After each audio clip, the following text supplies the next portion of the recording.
Good evening, Hausen, and welcome to the Morgan podcast. The granddaddy has been put to bed. Night 2 of WrestleMania is behind us. We are going to talk about the good Hausen and the bad Hausen. My name is Rod Morgan. I will be your host, Hausen, of this evening. You better have way over on Hausen jokes for the rest of this podcast. And the executive producer, Hausen, is my dear friend and the wrestling expert, if I must say so myself, around these parts is our guy, Jimmy Jamriska. Jimmy, hello. You would agree. There's many people on social media that do not agree, but I am very excited to be here. And so I'm assuming is Chris Hausen. Chris, how are you, buddy? I'm as happy as a mini Hausen running down behind a Jeep. All right. So WrestleMania to me has always been something where you want to have fun, you want to enjoy the spectacle, and then you want to see kind of what's going to come next. Night 1, as we discussed, really was not that. It wasn't as fun. It didn't really have all the angles that you really wanted. Night 2 blew me away. Night 2, I think, was one of the better WrestleManias that we've had. And you want to start with the big thing? There are like 4 big things that happen, so let's just start off the top. Obafemi retires Brock Lesnar, Chris. Right? I don't know if anybody knew or expected what was going to happen at the end, but I saw the squash coming, right? I know it wasn't quite a squash maybe, but let's be honest, it was pretty much a squash when it comes to Brock Lesnar. So, I mean, listen, get ready because here comes Oba, right? Here comes the king, the warrior. He's going to take over. I think it's apparent that they're going to push him hard. Anxious to see which belt he goes after first. But goodbye, Brock. Thank you. Rod, when Brock Lesnar starts suplex citying people usually cheer. People were pissed that he was doing that to Oba because they really wanted Oba to win. Yeah, we did have a lot of that where the fans were letting us know quickly with their disapproval of guys. That factors into the Sammy match, which we'll get to later. A good broadcaster, Jimmy, always knows when to lay out. I talk way too much. That's why I'm not a good broadcaster. I'm just a semi-professional broadcaster. But Michael Cole laying out the entire time at the end of that Brock Lesnar Obafemi match, I give him credit for, but it also makes me scratch my head and wonder a little bit, Jimmy. You tell me all the time not to fall into the trap and think that something can surprise them on camera, but to be honest with you, this kind of thing seems like something that maybe Brock cooked up in his own head and then just did, and they had to react to. What do you think? I think they knew about it because you would think that he would have retired at SummerSlam, being in Minneapolis, his home state, against Gunther. You would have thought, because I thought there was a little voice in the back of my head. He talks to me and understands that Gunther might come out at the end and say, "What are you doing, crying in the middle of the ring? Whatever." I thought that would be it, but he could still do that because Gunther does that, and he could goad Brock Lesnar back into SummerSlam. You never know, but the emotion that he had was real. Paul Heyman's always acting, right? I thought that was a great moment. I said, you know what? I'm good. I can't beat this guy bigger than me. I'm good. I'm going to go home. And the crowd let him have it. That was pretty neat. Now, there is also a huge lawsuit going on that might go to court, probably won't go to court, that he is very much involved in. So that might have been hey, we're going to retire you now just to be safe. Also, I mentioned this in our group thread, but it doesn't hurt that Brock became the one and possibly only wrestler to be able to retire live on ESPN. So good on him for picking that platform. Very smart. ESPN has to be very happy with that opening segment. I thought everything was great. The pomp and circumstance was fantastic. So that was amazing. And Obafemi, listen, your WWE champion can't see right now, has an eye closed from all the stitches, and Cody Rhodes is hurt. Apparently Randy Orton was also hurt, like for real, going into the match. So that might have changed a couple things, which kind of goes back to why we didn't like it at all. Then we had the ladder match. Now, gentlemen, I did have to do some husbandly duties. My wife and I had a chance to go out and have some dinner, so we did that very quickly. Good news is it's WrestleMania. Actually, I did miss 2 matches. Look at you. Look I at the missed flex. 2 matches in Look about at an the hour and a flex by half. you. Look at the flex by you just coming on this wrestling podcast where all of us IWC types are tuning into a podcast after WrestleMania and you're just flexing that, yeah. Oh, by the way, all you basement dwellers, I went out with my wife tonight during WrestleMania. Just an excellent flex by you. Yeah, I feel personally attacked. Sorry, Chris. Penta did defeat Javon Evans, Dragon Lee, JD McDonough, and Rusev, along with Rey Mysterio. Tell me about the match. How'd you like it? Chris, talk to me. Is this the 4th or 5th time we've watched JD McDonough die in the middle of a match? At least 5. Right? But it was a fun match, right? I'm sorry, but that was a fun match. I enjoyed it. Again, something you really, Rod, if you're ESPN, you want something like that. A big train wreck, a lot of high spots. I thought it was great for ESPN to do that.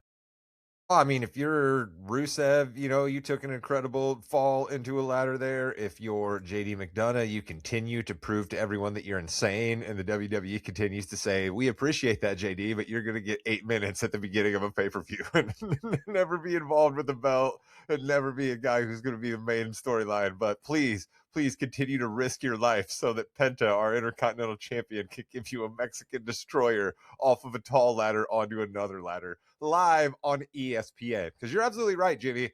For someone that tuned in for the spectacle of professional wrestling, for someone that has that stilted point of view that still thinks about it as, oh man, this thing's all fake and guys are just hitting each other with chairs, they got to see some of that spectacle. And so I'd like to think that, hey, you know what? That's still entertaining. Then we had probably my favorite meme of the night, Trick Williams and Sami Zayn. Trick Williams' train was the entire length of the ramp, and someone on Twitter replaced that with a CVS receipt. And I just want to say, Pretty good. Sami Zayn was a bad guy. Trick Williams is a good guy. Trick Williams got his huge win. Chris, what'd you think of the match overall? It happened exactly how I thought it was going to happen, right? Thought Sammy was going to lose. Trick's the guy. I have become more and more in love with this guy. The more I hear him talk, the more he's on the mic, the more it reminds me of listening to The Rock early on. Crazy sayings, quick-witted, right back at him. Like, I'm all for it. Give me more Trick. Rod, do you think Sami Zayn just can't catch a break sometimes? Yeah, you see, he's so crazy. Yep. He's muted. It's boring. Oh, that's so sad, Chris. That's absolutely where we are headed with Sami Zayn, though, unfortunately. We were sort of building that character before we got here, and Sami semi got gifted the United States Championship to walk into WrestleMania as a champion. He was wrestling with his inner demons. What do I do? How do I win? I can never get over the top. So this just sort of adds to that character. And if certain guys are going to have to be away for a little while, and if our new champion, we'll get there. I'm not gonna jump the gun on that. But if he maybe doesn't play heel like he has in the past, we're gonna have an opening for a couple of new guys to possibly be heelish. So why not Sami Zayn? I think he could do it rather well. I think so too, and that might give him a better shot to get a title, honestly, if he's a heel. So coming back from dinner, if you will, I open the door, the TV is on, and the demon appears, and that was the greatest sight. That entrance was amazing by Finn Balor. He did everything that we wanted him to do. Dom was the cowardly heel, and it was a good match back and forth. They did want to put in some no holds barred here just because of all the singles matches, because no other match had any foreign objects or weapons or anything. So that's good. And we had Finn Balor defeating Dom Mysterio with the coup de grace or coup de grace or whatever you want to call it through a table to get the win. This is it. Rod, I know you're worried. This is it. This is the rocket ship. Finn Balor's going to the top, baby. Okay, is Finn Balor going to the top, or is the Yes. demon going to the top? Because see, Finn Balor's going to the top. That's the only question I have here. You were starting to finally gain a little bit of momentum with Finn Balor, the guy who comes out and you can tell who he is, and the guy who doesn't stick out a black tongue and have red face paint all over him and the word demon on his back, right? As into all of that as I was, and I can't wait for Chris to come on here because we're going to talk about the Demon's entrance to that match. I know Chris is going to have something to say about the other participant in that match's entrance, but I'll leave that for my guy.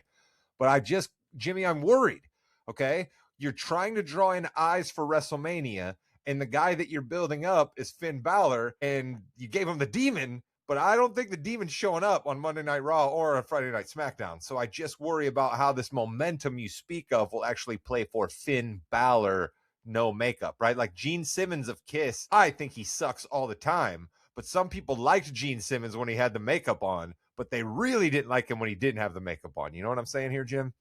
You know music. Do. I think, yes, I'm a music. I'm a music man, if you will. The Finn Balor, all he has to say is the Demon will return, and that's all you need, and that'll be fine. Chris, what'd you think about Dom's entrance? I feel a little bit sad for you, Jimmy. If you would have rushed home just a few minutes earlier, you would have seen how a real entrance is done. You know, like someone who is true royalty to the wrestling world coming out on a throne fit for a king of wrestling. That's how Dom Mysterio came out, all right? With a huge entourage, all white. Everyone's decked in white. White throne, massive throne. It was phenomenal. And it shows the genius of Dom. You want to talk about a spectacle for WrestleMania? Dom continues to do it year after year. Just wish it was a different ending. It's the only thing I had a problem with. You wish it was a different ending. Of course you do. Yeah, I told you I was rooting for Dom. I wanted him to win. Good for Finn Balor, though. That means he's going to have at least a future in the near term with the WWE. I thank you. I hope so there. Rhea Ripley and Jade Cargill had a better match than I thought they were going to have. I think Jade Cargill stepped up a little bit here. There was some hard hitting. I'm glad Rhea won. She should have won. But Cargill stepped up, Rod. You got to give her some credit there. Well, there's without a doubt one of the main notes that I wrote down for myself while watching WrestleMania, because yes, I took some notes because I try to be a semi-professional podcaster, was that, Rod, you got to eat some crow on Jade Cargill here. If this is the kind of matches that she can give you, then perhaps there's a character.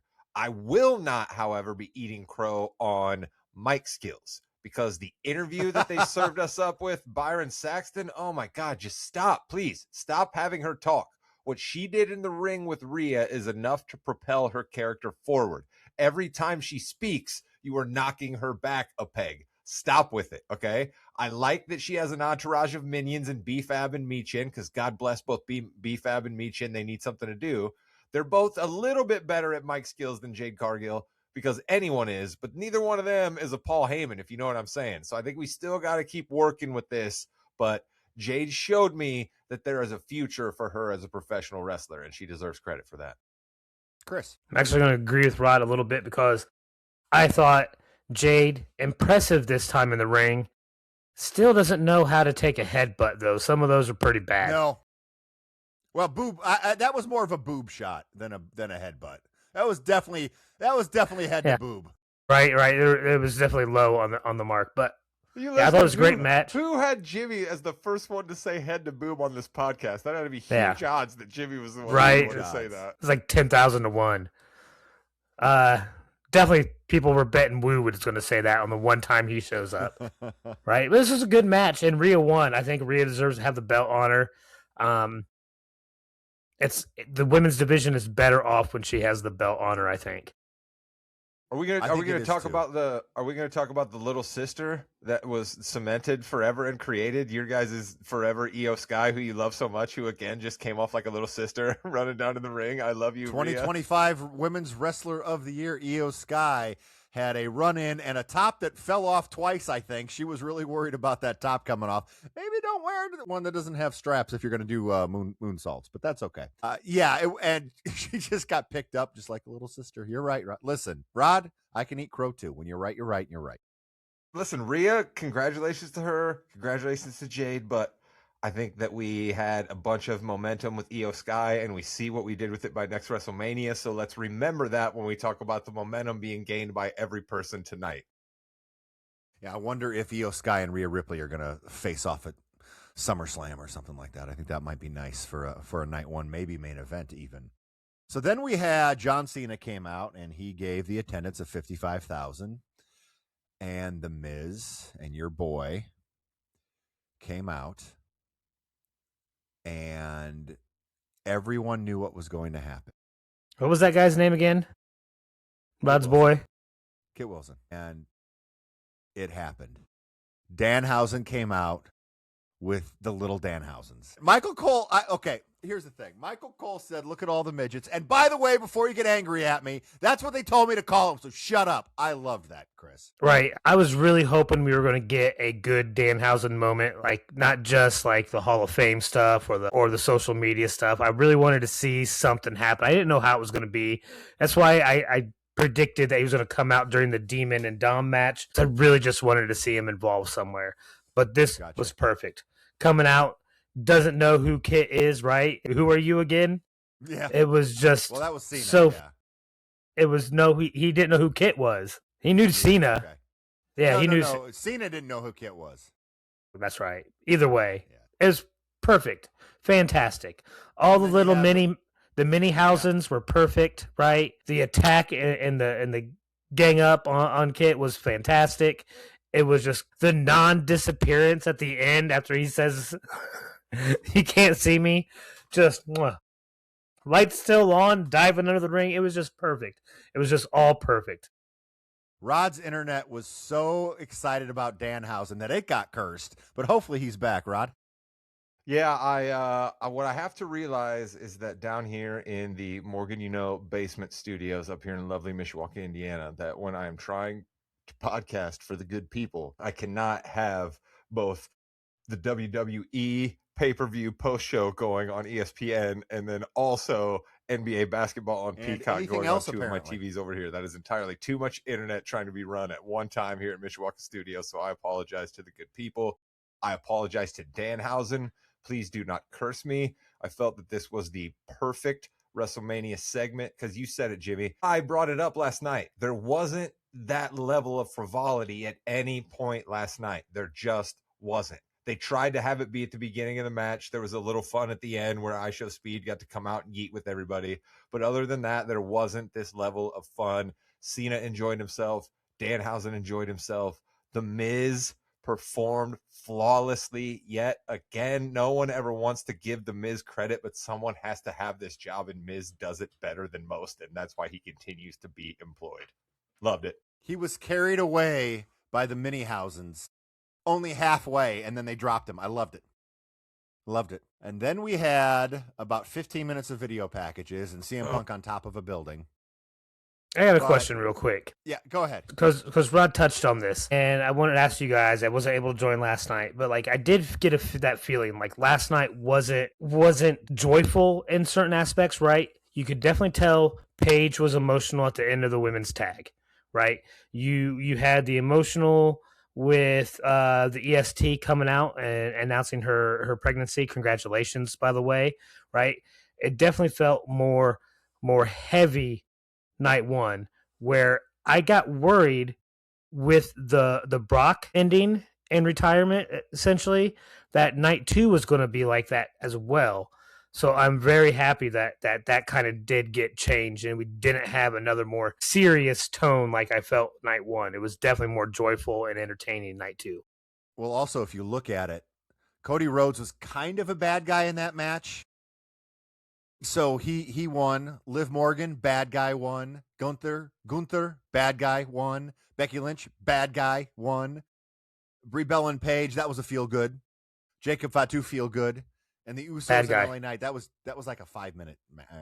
I love how you just breezed over Drew McIntyre losing to Chris as if he was going to take that. Again, so it wasn't, you don't want to leave happy. Well, I will tell you, if you told me that CM Punk and Roman Reigns were going to go on for 33 minutes and 57 seconds, I would have been a little worried. Last night, I got told all over social media how I don't know what storytelling is in the main event for Randy Orton and Cody Rhodes. Oh, no, we don't know anything. But we make our living, guys. We make our living podcasting. So I think we should know that. That was my favorite comment, by the way. I said, oh, no. In the hole, big bunches. But anyway. Yeah. Money? What money do you speak of? Big bunches in the hole. No money. No money. We do for fun.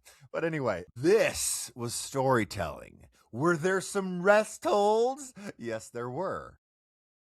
But it built and built and built and built. And these guys hated each other. And they threw everything they can, including steps, including punches in the face, including blading yourself.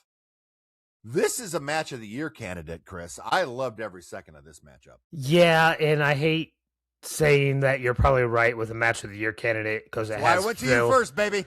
It has Phil involved, but I gotta say it makes it more enjoyable for me as well because Phil lost, and that was my ultimate goal. I've been stating this for a while now. I expect Roman to come out here. I expect Roman to outlast Phil. I said Brock with a tractor couldn't beat Roman, and I didn't think Phil could, and that was proven tonight. So yes, fantastic. Phil does not have the belt. He didn't deserve it in the first place. It's back on Roman. Listen, Roman and I have had our history. All right, Roman knows, there's no real good intentions between us, but better him than Phil. All right, Rod, we got the fanboy response from Chris. What's your response to the main event? I think that first, Jimmy, I want to just do something that's dangerous in the podcasting game, but I want to address the haters a little bit like you did. Like, guys, let's go back now, okay, and look at your hot takes and see, turns out Jimmy and Rod may have been onto something because Randy Orton was hurt and they probably had to go to an alternate playbook for the match, making it not a very good match. But fine, go ahead and continue to live in your glass houses and make your comments and yell at us. Okay, listen to a full episode sometime. I dare you. Listen to a full episode sometime and try to tell me that Jimmy Jim Riska doesn't know wrestling better than anyone else that you know personally that doesn't get paid to cover wrestling. Thank you. Now I will move on to this match. Phenomenal. CM Punk is a great professional wrestler. Full stop. A great professional wrestler. The man took me on a journey of respect and being happy that he was the WWE champion to absolutely hating everything that came out of his mouth and the sight of him to coming back down the mountain again and having no idea who was going to come out on top of this matchup at WrestleMania. And that is the stuff that makes main events. And on top of all of that, you give me 33 minutes where you blade yourself, pull off the other one's finishing move, take numerous finishers. Just kudos. I'm not sure how you can do it better than that, Jimmy. I'm really not. So your match of the year thing is dead on. I really like the ending where Punk had a chance to put him away with the second, or I guess it was a third or fourth go to sleep, but that go to sleep where he fell. And then Punk is crawling to hit Roman Reigns. He can't do it. And Roman hits it and it's over. I was afraid they were going to do the guillotine, which would have been kind of funny because he was MMA, but I like the way they ended that. Roman Reigns going around the ring, hugging everybody. It's going to be a big Monday Night Raw. Coming up to see what happens. Who is going after Roman Reigns next? Is it Gunther? Who could it be? We're not going to play the Obafemi card yet, are we, Jim? I don't think you do Obafemi and Roman Reigns until WrestleMania. I really don't. That's a WrestleMania main event. Now, can you keep Obafemi away from a championship until WrestleMania? I don't think so. That world title's looking pretty nice as well, but you kind of want him. His first world title win over Roman Reigns, who was kind of Mr. WrestleMania. Now he had 8 main event WrestleManias. Is there a history between him and Trick in NXT? Oba and Trick, you mean? Oba and Trick? I don't think so. I think Trick was. I was just going to say that if there was, that's already built in. It could go right after the U.S. title. U.S. title or IC title with Penta, although I don't really want Penta and I think we're going to get some. We're going to get some Mello and Trick, right? We're definitely going there. Yeah. Not, Jimmy? For sure. I think we're going to do Mello and Trick. Yeah, Mello. Sorry, brother. And that sucks. You had Jimmy, a really, really good year. Is Omos still under contract? Can we bring Omos back for a run against Oba? You can. He's in AAA right now. He's working in AAA as the big guy there. So, yeah, you can definitely bring him back. I'm just trying. We already ran through Rusev, of course. And again, God bless Rusev for taking numerous falls in the ladder match. Rusev, my heart wanted you to win. I am not anti-Penta for all of you people out there that want to hate me if this gets cut for one of our shorts. But I wanted Rusev to win. The heart wants what the heart wants. And I guess apparently my heart is Bulgarian. I never knew that before, Jimmy. But tonight I learned my heart is Bulgarian. That's definitely getting Bulgarian? Cut. I don't know, but that's definitely getting cut into a short, though. Hey, we do have to say congratulations to the 2026 Andre the Giant Memorial Battle Royal winner, Bryce Keys, who is definitely up for a huge push in the 2026-2027 year. Thank goodness Joe Henry did not win that. I was excited as all get out when his music hit, but then when he was down there at the end, I was like, no, don't do this to my guy. Anything else about WrestleMania weekend, Chris, you want to talk about? Anything that stood out yesterday for you? LA Knight got his pin in the opening match. That, of course, made me excited. I thought LA Knight had the best intro yesterday out of anybody as well, right? He got that on ESPN, so I think it was a good night for our boy. Why is it his best? What are you all about pro product placement now? Mr. Anti-Corporation LA Knight drives in a truck provided for him by a good old-fashioned American corporation, and somehow now that's the best entrance? I like LA Knight. He's my guy. I want like everything he does. All right? Mister, I don't even care for entrance music. I don't remember anyone's entrance music. Now all of a sudden LA Knight has a truck in his regular entrance music, and somehow this should be on a Mojo countdown of top WrestleMania entrances? Also have a bone to pick with Rod because he had a problem with Liv's entrance last night and the music video, right? Why does the WWE care about somebody doing a music video? The same reason they care when their star is in a movie. It is good publicity. It's going to be reaching different people, all right? That's why you do it. And if she just had a music video drop, this is WrestleMania, you let her do it. I don't understand why you hated it so much. Because it's terrible. Where does one watch a music video these days, by the way? YouTube. YouTube? Yeah. It's a terrible song. It's a terrible song. If she would have dropped something like Gangnam Style, then we'd be able to talk here, Chris, but it's a terrible song. All right, and with that, you have just listened to the WrestleMania 42 Night 2 recap. You want to listen to our Night 1 recap, a little bit different aura around that one. You can check us out on YouTube, Spotify, Apple Podcasts, which, by the way, everyone listens to us on Apple Podcasts, so we really appreciate that. We're also on Instagram and TikTok, so thank you very much for everyone, seriously, who are passionate enough to respond to our reels. We do appreciate that. You can be wrong, I can be wrong, but hey, it's wrestling and we love it. Tomato. LA Knight is a corporate shill and Chris loves him. That's what we learned on tonight's podcast. I'm also always wrong. Like, comment, subscribe. Goodbye, Internet. So Danhausen's actual name, his last name is actually Danhausen. That's fantastic. You know, he didn't want to forget it.